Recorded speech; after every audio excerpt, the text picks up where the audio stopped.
সমগ্ৰ অসমৰ লগতে যোৰহাটতো উচ্চতৰ মাধ্যমিক শিক্ষান্ত পৰীক্ষা সুকলমে অনুষ্ঠিত হৈ যায়। ছাত্ৰ-ছাত্ৰীৰ ভৱিষ্যত জীৱনৰ এক গুৰুত্বপূৰ্ণ অধ্যায় হিচাপে গণ্য কৰা এই পৰীক্ষাক লৈ জিলাখনত দেখা গৈছে উৎসাহ আৰু উৎকণ্ঠাৰ মিশ্ৰ ছবি। এইবাৰ যোৰহাট জিলাৰ মুঠ ৯,৪৭৮ গৰাকী পৰীক্ষাৰ্থীয়ে এই গুৰুত্বপূৰ্ণ পৰীক্ষাত অৱতীৰ্ণ হৈছে।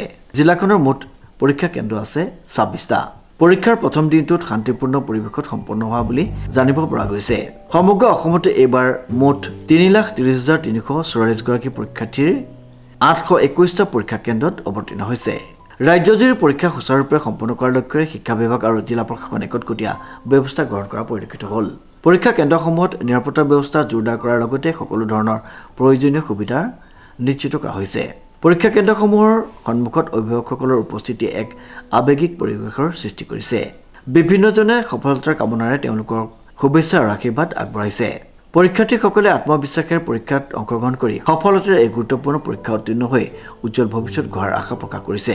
আমি নিউজৰ পৰিয়ালৰ তৰফৰ পৰাও পৰীক্ষাৰ্থীসকলক আন্তৰিক শুভেচ্ছা আৰু তেওঁলোকৰ উজ্জ্বল ভৱিষ্যত আৰু সুস্বাস্থ্য কামনা কৰিছোঁ। আজিৰ পৰা উচ্চতৰ মাধ্যমিক চূড়ান্ত পৰীক্ষা আৰম্ভ হৈছে। প্ৰতিগৰাকী যি পৰীক্ষাৰ্থী তেওঁলোকক মোৰ ফালৰ পৰা বহুত শুভেচ্ছা জনাইছোঁ। আৰু কালিৰে পৰা হাইস্কুল শিক্ষান্ত পৰীক্ষাও আৰম্ভ হৈছে। যিসকলে পৰীক্ষা দিছে প্ৰতিগৰাকীকে মই আন্তৰিক শুভেচ্ছা জ্ঞাপন কৰিছোঁ।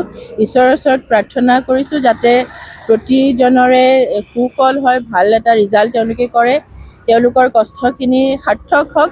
আৰু যিহেতু প্ৰতিগৰাকী যুৱ প্ৰজন্ম বা ছাত্ৰ ছাত্ৰী আমাৰ দেশৰ ভৱিষ্যত, আমাৰ ৰাজ্যখনৰ ভৱিষ্যত, সমাজ গঢ়াৰ ক্ষেত্ৰত তেওঁলোকৰ যথেষ্ট অৱদান থাকে। সেইকাৰণে তেওঁলোকে সুনাগৰিক হওক, এটা সুন্দৰ ফলাফল তেওঁলোকে পাওক। অনুপম বৰাৰ সহযোগত উৎপল দাসৰ ৰিপৰ্ট, নিউজ নাও।